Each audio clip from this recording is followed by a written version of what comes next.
বিশ্ব বাণিজ্যের সবচেয়ে গুরুত্বপূর্ণ জলপথ হরমুজ প্রণালী কি পুরোপুরি বন্ধ হয়ে যাচ্ছে? ইরান এবং ইসরায়েল যুক্তরাষ্ট্রের চলমান সংঘাতের মাঝে এই প্রশ্নটি এখন সারা বিশ্বের কপালে চিন্তার ভাঁজ ফেলেছে। তবে সম্প্রতি ইরান পরিষ্কার করেছে তাদের অবস্থান। তারা জানিয়েছে এই নৌপথ পুরোপুরি বন্ধের কোনো পরিকল্পনা তাদের নেই।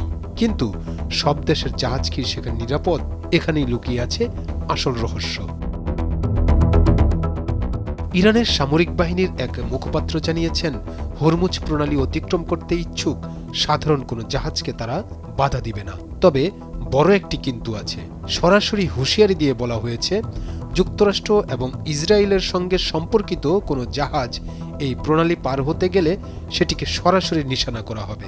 ইরান সাফ জানিয়ে দিয়েছে, যারা এ পথে চলবে তাদের নিরাপত্তার দায়ভার সংশ্লিষ্ট জাহাজকেই নিতে হবে। মূলত জায়ানবাদী সত্তা বা ইসরায়েল এবং তাদের মিত্র যুক্তরাষ্ট্রের জাহাজগুলোর জন্য এই পথ এখন কার্যত একটি ডেঞ্জার জোন। কেন এই ৩৯ কিলোমিটার দীর্ঘ প্রণালীটি এত গুরুত্বপূর্ণ? আল জাজিরার তথ্যমতে বিশ্বের মোট জ্বালানির ১/৬ এবং এলএনজির ১/৩ এই পথ দিয়েই প্রবাহিত হয়। কিন্তু যুদ্ধের প্রভাবে পরিস্থিতি এখন ভয়াবহ। জাহাজ ট্র্যাকার সংস্থা ভোরটেক্সার মতে গত জানুয়ারিতে যেখানে প্রতিদিন গড়ে ২৪টি জাহাজ চলত, মার্চের প্রথমে সেই সংখ্যা নেমে এসেছে মাত্র ৪-এ। বর্তমানে প্রায় ৩০০টি তেলবাহী ট্যাঙ্কার হরমুজ প্রণালীর ভিতরে আটকা পড়ে আছে। এই অচল অবস্থার কারণে বিশ্বজুড়ে জ্বালানি তেল ও গ্যাসের সরবরাহ প্রায় ২০% কমে যাওয়ার উপক্রম হয়েছে।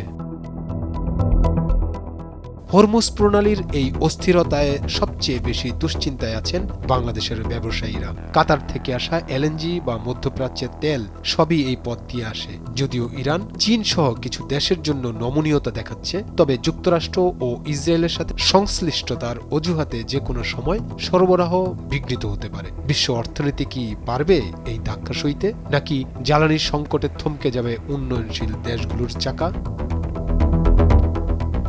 আবুল হাসান, ভোরের কাগজ।